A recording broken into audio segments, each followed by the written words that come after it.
coast to coast, it's your hosts, the Lombardi Leap and Mersey FB. This is Beyond the Frozen Tundra.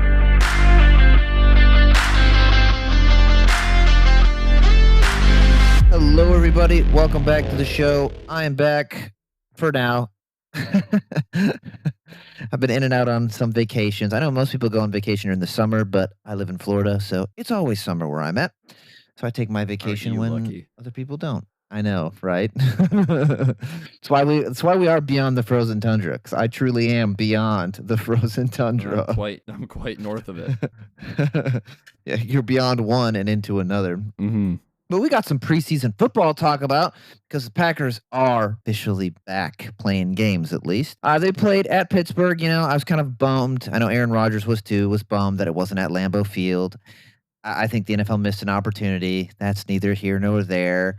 We did get to see the first team play here. The starters play a little bit. But around the league, I think we can talk about a little bit of news or no news. First off is no Tucker Kraft extension yet, right? Yeah, it's going to reset the market when it does. You mentioned to me waiting for the Sam Laporta deal. Yeah, and that's kind of a similar situation. Sam Laporta is coming back from an injury. Tucker Kraft's coming back from an injury. They're both pretty good tight ends. I think that's an understatement, especially for Tucker Kraft. And it's a matter of, okay, who's going to blink first and, in essence, reset the market for a week? Because that's what'll happen. If Sam Laporta signs his, then he'll be the highest paid tight end for a week, and then Tucker Kraft will get his deal, or vice versa. I mean, I obviously think Tucker Kraft is worth every penny, especially when it comes to this offense. And I'm not overly concerned about the deal yet. I don't know if you are at all. No, not really. Yeah. So let's get into the game here. Packers. I mean, again, the score doesn't matter. I'm not overly concerned about the score. I'm not overly concerned about necessarily the we play calling. We were winning until the straight up cut candidates got into the game. Yeah. Then that's just a little note there. Also, yes, to mention the amount of injuries that we had. Like Bullard didn't play a snap. Zach Buckwelle didn't play snaps. Not that he would play an extended amount of snaps, but a lot of guys got held out or were shut down pretty quickly, and which kind of exacerbated the problem at certain spots. Yeah, they basically had one drive where they played some of the starters, I should say. But they held, like you said, they held quite a few people out. It was just some vanilla stuff, just to kind of work off some of the quote unquote rust here.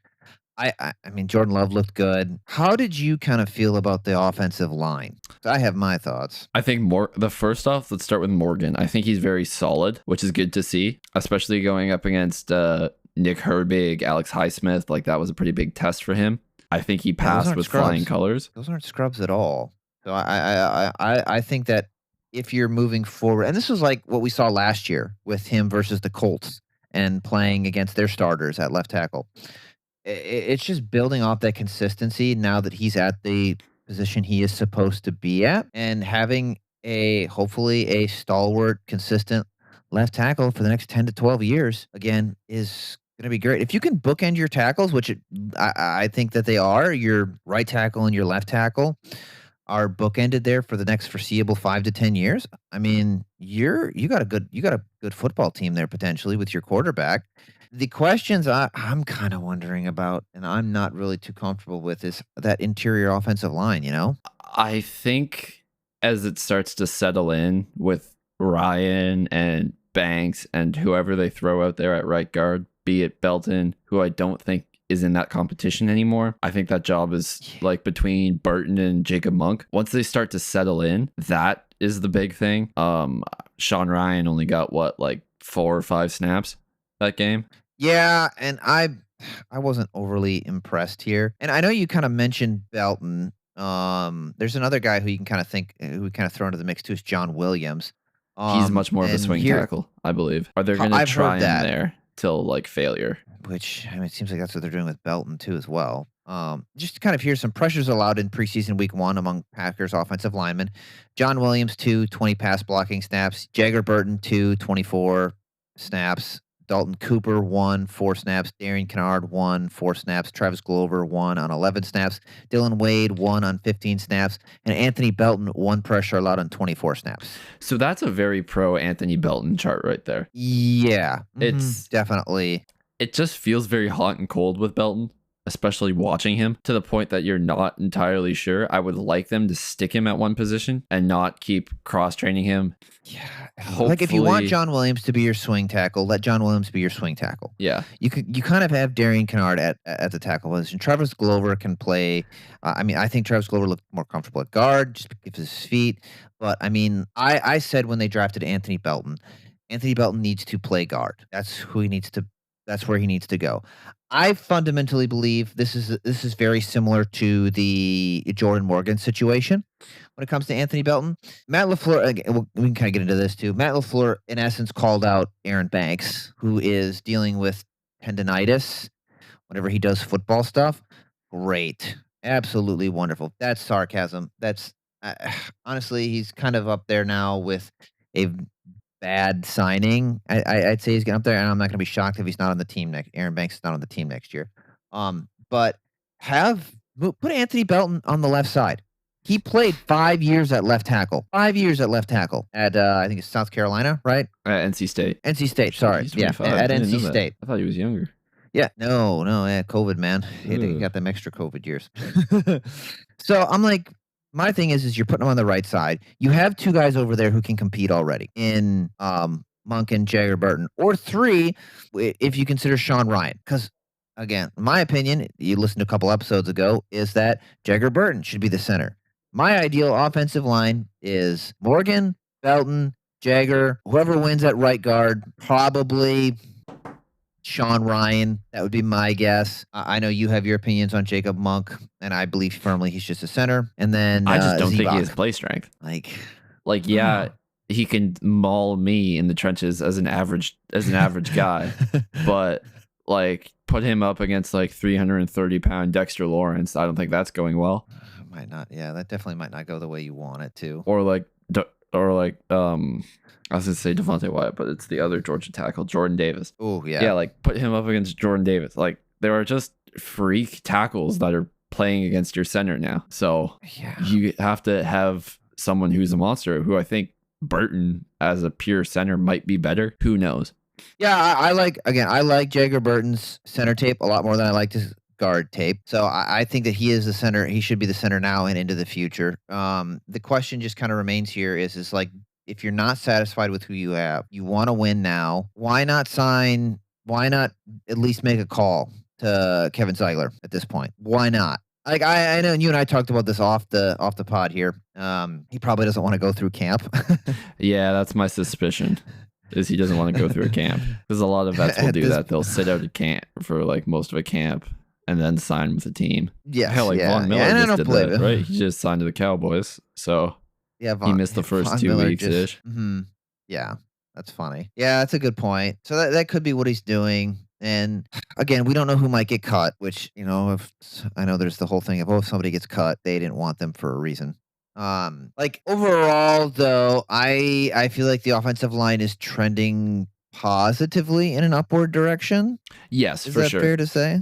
But like going back to like a point, I know certain people like Marcus Whitman view the offensive line coaching staff in a very positive light. I think of late there has been some mismanagement with players and kind of cross-training them when they shouldn't be and focusing them on one position. I get having versatile linemen, but when it's kind of showing on film that it's not working, unless something behind closed doors is working and we are not aware of that, I think things should change and just play these guys at one position and then cross-train like the depth guys, if that makes sense. Yeah, and the thing is I know this has been a Packers what you want to call it, this is the way the Packers have done things when it comes to their offensive.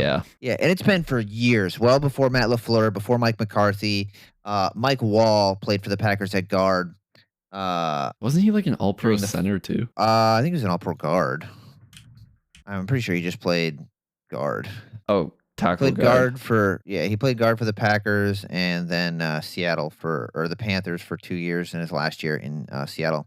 And he was a Pro Bowl guard in 2005 for the Carolina Panthers. But he was solid with us. Played his first 7 seasons there.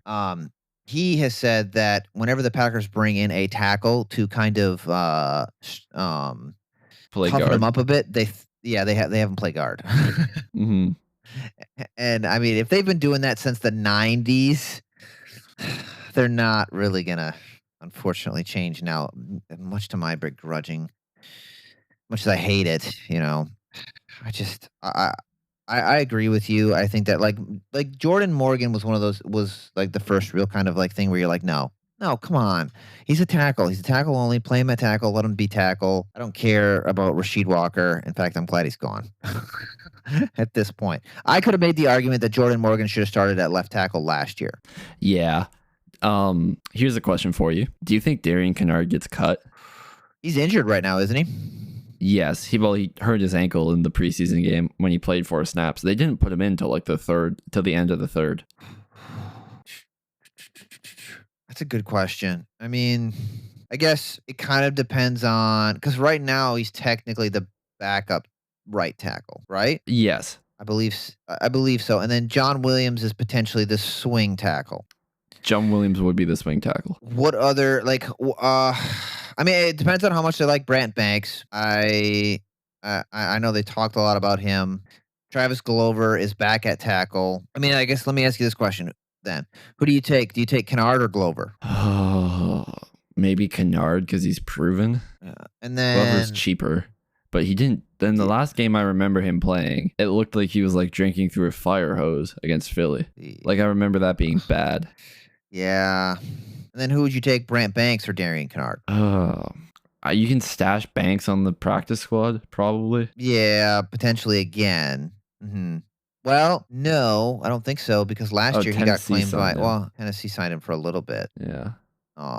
So I think that could potentially could happen again, kind of a thing. So I'd be inclined to take Brant Banks over Darian Kennard. Mm-hmm. But he is on the pup right now. I completely forgot about that. Kennard? Yes. No, Brant Banks. Oh yeah. I thought he played a bit. That's why we didn't see him play.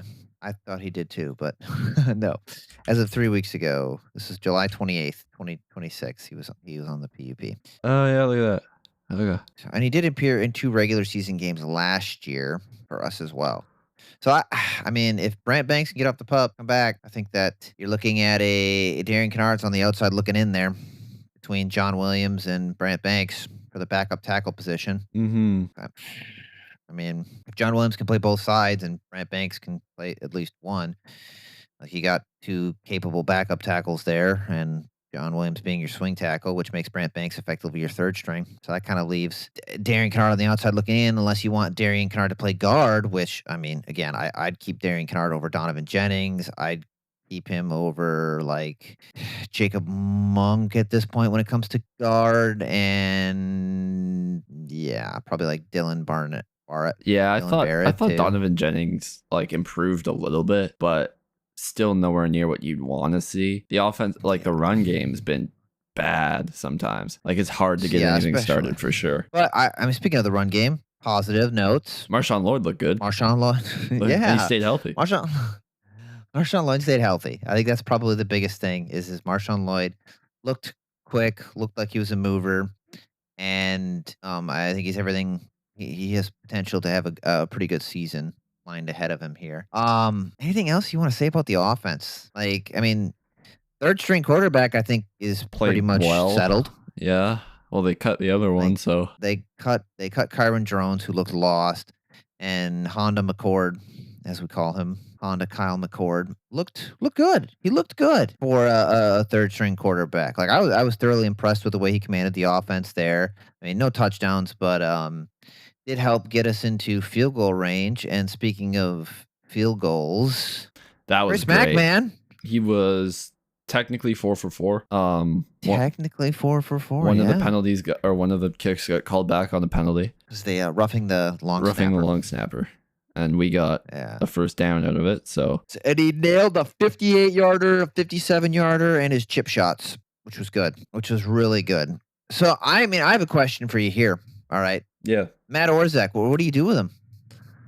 Oh, he's got like a pretty solid cap hit, right? For a long snapper. I don't know. At this point, though, are you worried about cap hit or continuity? Depends on when he gets back. Because if Trace Matt keeps hitting him with Adamitis here, like he's gonna get comfortable with him. Do you really want to switch your long snapper if your kicker's comfortable? No. So Oh, his dead cap hit's only $1 million.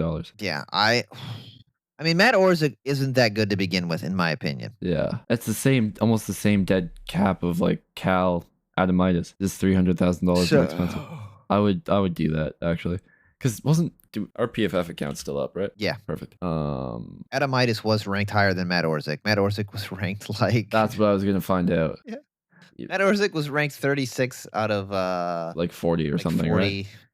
Yeah, and then Adamitis was like 23rd. Yes. Yeah. Yep. So I would keep Adamitis then. I feel like you can't not keep Adamitis, considering the fact that Trace Mack has looked better kicking with Adamitis here moving forward. Now that I think there was a little bit of a learning curve, and then once that learning curve, they hit the ground running, and I think it showed in the preseason game. But if you get through all these preseason games and Adamitis and Trace Mack stays consistent with Adamitis, like I don't think you can in good conscience switch your long snapper. No, you can't. I'm sorry. Maybe you can go coach with Rich Bisaccia somewhere, because he loved you so much. There's one person I want to talk about the offense too, because we're talking about special teams, and he's the backup kick returner technically. How did you feel about Savion Williams? Catch the ball? I don't know. Yeah, that one that banged off his helmet was pretty funny. Yeah, man. I don't know. Like, I know he's a 3rd-round pick. I know they kind of view him as, what's his name? That Minnesota Vikings wide receiver running back. If you say Cordarrelle Patterson, I will get upset with you. I know that's what they said. That's what they've said. Is Cordarrelle Patterson? He can't do any of the Cordarrelle Patterson things. I know. At all.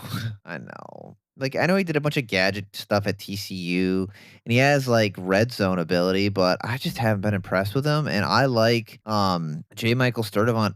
Like I said, I like J. Michael Sturdivant over a lot. Naor, I think, is really good. Naor had a good game, I will say. I mean, that wide receiver 5 position is a battle. It's tough. Yeah. Like, and Naor is 6'4", 218, and he likes to do the dirty stuff as well. Yes. Basically, he's kind of like an Alan Lazard-esque in terms of like they do want that goon wide receiver, and like it's not Christian Watson, it's obviously not Golden or Jaden Reed. So that and again, I don't see. I mean, maybe they want it to be Savion, but I just don't see it. Isaiah Nair is a better blocker than Savion, in my opinion. So there's that. It's tough. That wide receiver 5 position is actually eaten up, which is kind of funny. And then the tight end room there, I thought that was uninspiring. I'm glad Tucker Kraft is back, but I feel like they're going to be waiver hunting. Probably. When I was taking like a little browse through some of the teams and some of the people who have multiple tight ends that could get cut. And there are some prospects up there.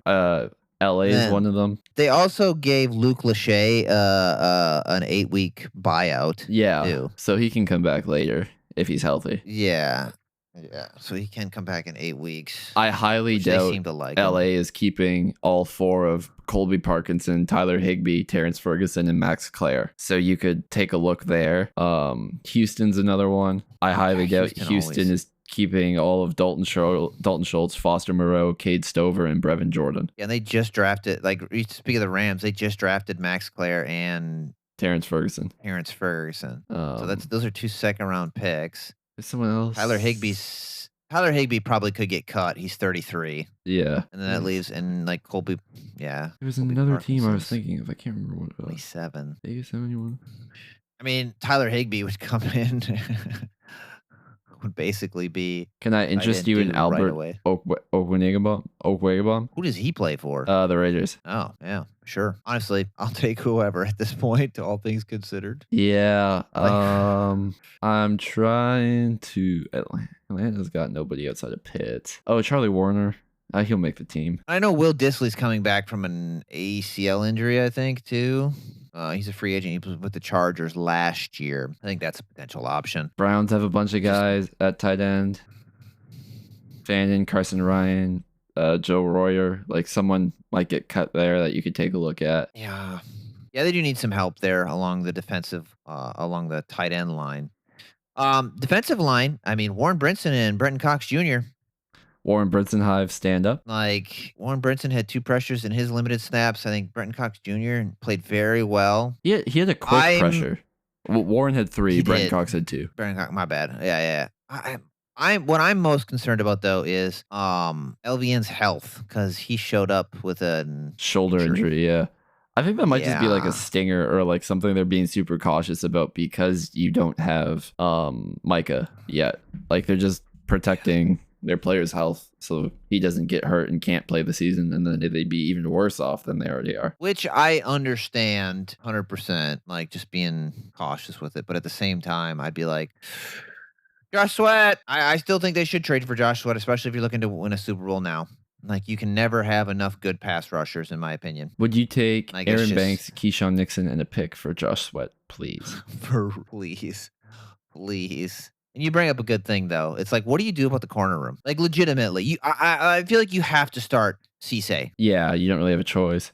Okay, here's my take Like, on yeah, it. there's okay. It looked a lot worse than it is because Haddon didn't play and Valentine didn't play. Yeah. So, I mean, yes. Simpson had to Yes. play longer and out of position at times in the nickel. Mhm. I think nickel's an issue, but we'll get to that in a second. And like Bartholomew and Devonshire aren't rosterable in my opinion. So they're going to probably end up being practice squad guys, which is fine. You just like can't expect them to have continued success in a preseason game.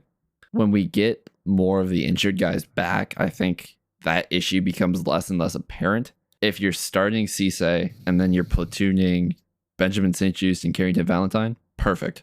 That's fine. And then Nixon's a depth guy because like that game was ugly. He didn't cover well. He didn't tackle well. There was just no reason to like start him. Yeah, and I mean, Matt LaFleur called out in his press conference and said we need people who are willing and able. I think that's kind of that's not just a shot at Keyshawn Nixon. That is a shot at Carrington Valentine. Oh, also like I know Damani Carrington didn't play either. Yeah, Damani didn't play. He's coming back from a core injury. I believe he should be able to play soon. I mean, with the way I don't appreciate Keyshawn Nixon's comments here. Like he's like, I don't know why I'm being punished. Like really, you're really, awful. like. You don't know why you're being punished? Like, you're the reason Caleb Williams is on the cover of Madden. Well, one of the reasons. Mm-hmm. And the Madden home screen is you getting mossed terribly. And so that carried over, too, into the offseason, and then him being, like, implying that he deserves more money. And then just now this lackluster effort in a preseason game. Like, I watched Benjamin St. Juste run down a guy 70 yards to prevent a touchdown. Yeah. And like you can't even be bothered to just tackle a guy who's right there with you. Like to me, this goes beyond just keeping him or starting him. I'm starting to question whether or not he's a culture guy. And if he's not a culture guy, I don't want him on this roster. Like St. Juste is clearly a culture guy. A 28-year-old, I think he's 28, 28 or 27, running down in a preseason 27. game. No, wait, no, he's 27. 28. Yeah. Okay. Yeah. Okay. So 28-year-old running down. A 28-year-old free agent running down Mm-hmm. a 70-yard touchdown. Like, that's effort. That's effort right there. That's what I want to see from my corners. Not him going on and whining at the end of it, like, I don't know why I'm being punished, blah, blah, blah, blah, blah. Like, really? Like, dude, come on, man. There is one like, more area of concern I have about the secondary. The nickel. Yeah, the nickel. Yeah, I don't think Katana Ladapo can be the solution for a backup nickel. No, he did not look good. It's just the Unfortunately. foot speed's not there. The agility's not there. As a straight safety, sure. Perfect. As a box safety, I like that quite a lot. Just not like a coverage nickel. So if Bullard goes down, I'm quite afraid. But I have faith in Bull to not miss the whole season. So Yeah, I really don't know who you would play at the nickel right now. I know Kamal Haddon has played nickel in the past. I think if there's any chance Baldwin gets back on the team, it's for that reason. Like if he gets activated off IR. Yeah, because he is on IR and he is around the team right now. He's using the facilities to rehab and such. I think they're just they just released him to get more bodies on there Yes, yeah. because they're so low on corner specifically.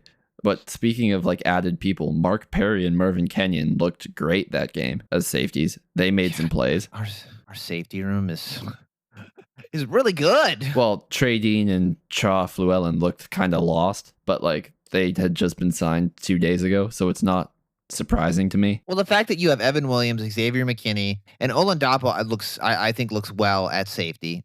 Looks good at safety. Mark Perry and then Kenyon. Like those are 5. Like unfortunately, you don't need 5 solid safeties. I mean, Jalen Simpson, I think, is better at safety than he is at corner. So you in essence have 6 safeties right now that I believe are playable. I mean, I'll say 5 depending on how you genuinely feel about Kitten Oladapo. Like I think they're gonna roster him, but yeah, he was what, a 7th round pick or 6th yeah, round pick? 6th, 5th actually in 2024. Okay, A 5th, yeah, and like Keyshawn Nixon can't play the nickel. He just doesn't look. He doesn't look good there. He's not that great outside, unfortunately. He was meant to be a kick returner, punt returner. So in essence, your top 4 corners going into the year right now are Cisse, St. Just, and Valentine. And Valentine's obviously dealing with a hamstring injury, right? yes. And then Haddon, unfortunately, is in the nickel right now because they don't have a backup nickel. But last year, he was getting snaps over Valentine until his injury, and he is coming back from a pretty significant injury there. We haven't seen anything of Dominique Jackson, and Baldwin and Devonshire Jr. Devonshire Jr. and Bartholomew were unplayable, like not practice squad worthy at all whatsoever. They were, I would argue that they were slightly more competent than Kyron Jones, and he got cut. Yeah. So I mean, I don't know what you do. I think that you at cutdowns maybe look and see and pick and find a guy like they found with Rasul Douglas a few years ago and hope you can find somebody like that out there. Good corners are obviously hard to come by, but I would even take a mediocre one at this point. Try and find another Rasul Douglas. Yeah, I know. Yeah, exactly. I'm not going to hold my breath, unfortunately. Well, we are headed to the Mile High again. A little bit of PTSD there because that's where Micah Parsons got hurt. What are you kind of looking to see the Packers build off of? What are you kind of hoping for here? I can't imagine the starters again play all that much. Just kind of traveling to the Mile High is a little bit of a pain, among other things. Not a fun stadium of recent years. It's not a fun stadium at all whatsoever, unfortunately. So, like, what are you kind of looking for here? I mean, Tyrod Taylor is probably going to get more snaps, I'd presume. Yeah. He did not look. He looked rusty. I'm not going to lie to you. Yeah. So I'm kind of thinking, okay, one drive. Offensive line. Yeah, maybe one drive for Jordan Love and the crew again. But I think the primary focus is going to be, I think that the offensive line is going to be, the interior is going to be battled. I think that Jagger is going to get rotated in quite a bit. You'll see a lot of Monk. You'll see a lot of, I think you'll see guys playing guard. You're going to be like, why are they playing guard? Oh, for sure. And I also like Travis our Glover. shots at this one a little more than the Steelers game. I think the Steelers' depth is better than the Broncos' depth, but yeah, I do agree with you there. Like Bo Nix isn't playing, ankle's still broken. Oh shoot, that's right. I totally forgot about that. Jarrett Stidham and Sam Ellinger are your QBs. Okay. How long is he out for? I thought he's gonna be out for a while. They say he's healthy. Oh, I guess he's practicing. I guess he's good to go. He is playing. Yeah, he is playing. Bo Nix will play in the 2nd and 3rd preseason games. Okay, so again, probably one drive. But yeah. They do have Hakeem Butler though. That's kind of cool. He's still kicking around. Is he really? Yeah. That's crazy. I did not know that. Man, good for him. I mean, there really isn't much to say because, again, these preseason games, it's like, what do you look for? I mean, consistency. I think ultimately is what I'm going to look for is consistency, specifically from the offensive line, as well as, I mean, Kamal Haddon is back practicing. So I'd imagine he's going to get playing time versus Denver. I think that is going to be significant because if Haddon comes in and you're like, oh, okay, that's the Haddon that from last year. I'm feeling a lot more confident in my top 3 cornerbacks now at this point. Maybe even, I'll say top 3.5 because Carrington Valentine can only tackle half the time. Yeah, I agree with you. I don't know if Dominique Jackson is going to play yet. Probably not. Maybe on the 3rd preseason game if he's healthy enough to go. Yeah. Just kind of moving on here. What's some things you're excited about to see? Or like where you think Well, before we go there'll be into some that, improvement? I was gonna I'm jumping the gun. before we go into that, just because I did mention Dominique Jackson. Bill Huber went through Green Bay's entire rookie class player by player. Jackson's stock is Huber said Jackson's stock is trending downward. He had core muscle surgery. He's been limited to individual drills, and he hasn't taken part in team drills yet, unfortunately. So there's like 2 weeks They might just redshirt him this year. left. They might have to. You might just have to IR him and just kind of do what you have to do with him next year. So yeah. But you were asking me, what am I excited for? Mm-hmm. Honestly, I'm excited to see more Smack That get on the You floor, gotta man. find a different name for that. Never. I want to see people get Trey smacked in the face. No, I want to see more Trey Smack. I want to see him be consistent. I believe in that. So I'll pick one player from like each things. I mean, Daniel Whelan's obviously GOAT. Trey Smack is obviously my pick for special teams. If I had to pick one guy from defense, it's tough. It's tough because it's either between Warren Brinson or Kamal Haddon. And I'm going to lean Kamal Haddon because of my visceral hatred of Keyshawn Nixon. Okay. If Kamal Haddon can shake off the dust, show up, show out, man, get Keyshawn Nixon off my roster. Like legitimately, get him off my roster. So I'm excited to see Kamal Haddon come back and play ball. And like as a bonus, Tyron Hopper as well. I'd say Tyron Hopper is another guy who I'm excited to see more of. Offensively, you already know what I'm going to say. You already know what I'm going to say. I want more J. Michael Sturdivant. I can never get enough of J. Michael Sturdivant. I want more. I want him getting more. I want him out-snapping Bo Melton for once. So that's who I'm excited to see. Those are my kind of guys right there. Who are you excited for? Okay, I'm going to say this as like concept. I want a run game to improve. I think it was very dire last game against Pittsburgh. I'm just pulling up the exact like stats. Our leading rusher was Damian Martinez, and he averaged 2.5 yards a carry. Like that's just not acceptable. I would hope our run game gets a little better. Yeah. On the flip side of that, our run defense was not great. It felt like Lou Nichols at time was running for like 4 to 5 yards at a time, which we can't do. Like that's just not sustainable. I thought Gannon was happy with the run defense. Maybe I misheard him. Well, to me, it didn't look good. To Gannon, it might have. But you're just going to be constantly put in these like third and short situations. Yeah. And again, at that point, I mean, you weren't dealing with the starters. It was more of the other guys. And it seems like, too, they're really looking forward. They really want Jordan Riley back. That is something I noticed Matt LaFleur talked about. I believe Gannon mentioned it briefly. It seems like they are a big fan of Jordan Riley and his ability to man the nose there. But yeah, I mean, run defense, you'd like to see Nazir kind of build and just kind of stack better there. Him or Jonathan Ford, one of those two guys, really just kind of stepping up for that nose tackle position. What about offensively? Offensively, Yeah, I am what do you hoping want? for. This is going to sound surprising. I'm hoping for Jacob Monk to play well. Oh yeah, that's a good pick. That is a good pick. I want him to kind of prove everybody wrong, especially me. I love being proved wrong. Just want him to prove me right, please. I want show me that you can play football. Please, Jacob Monk, let me be able to post my receipts of how much I believe in you. Mm-hmm.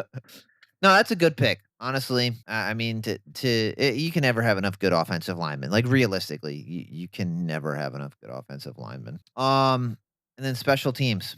What do you want to see there? Who's one person? I mean, we're talking Trace Mack, Daniel Whelan, Sky Moore, even the long snapper who we talked about earlier. I know kind of Will want Shepard to and see Savion who Williams. like excels as a gunner. Oh, okay. It felt like the special teams coverage was pretty good last game. No, they weren't breaking off like 10, 20-yard returns. Well, they were kicking it in the landing zone, which is a nice so that's start. another prop. Mm-hmm. Yeah, I know. It's nice to actually have a kicker who does that. Yes. Yeah. I mean, we know that Bo Melton typically mans that gunner position. I don't know I do not know who's opposite of him right now. I think it was Will Shepard at one point. It may have been like Sturdivant getting rushed in Benjamin there too. St. Juste, Yeah. I think got a run at it as well. Yeah, I don't want that. I'm not gonna lie to you. I just want to see good special teams, like good special teams defense, so you can't get returned on and lose like the field position game. I'm gonna sound like a casual here. What's our special teams coordinator's name? I can't remember. Cam Acord. He's a psycho on the sideline, by the way. Yes, that's what I was gonna comment on. Like, I'm like, oh yeah, like I'm watching this. I'm actually getting hyped for special teams. Like, let's go. He's jumping around. He's yelling at people. Yeah, oh dude, I was all for it. I'm all for it. Like, legitimately all for it. I like the change of pace there. I think I don't know where I read this. I think it was when he was with the Patriots. He drinks like 12 Pepsis in the morning or something like that. Mm-hmm. And then a bunch of coffees. Yeah, like it's not Coke, so you're already like only psychos drink 12 Pepsis in the morning. Like a Pepsi once in a while. Like drink Coke, man. That's all I gotta say. 12 Pepsis, that is psychotic. Plus coffee. Like, what are we doing here? Yeah, I don't think there's enough caffeine in the city for him to survive as a coach there. Like, keep doing it. Keep doing it. Honestly, if it works here, keep doing it, kind of a thing. Yeah, well, that is all we have for today. I won't get to watch, like I said, the Denver game because I'm going on vacation again. So you'll be able to give us the breakdown, the rundown there, as well as talking about the Cardinals. We'll probably have another special guest on. Be some company there again. But that is all, folks, for today. Thanks for tuning in. Until next time. To Packers fans coast to coast, thanks for going beyond the frozen tundra. We appreciate you tuning in. And as always, go Pack Go!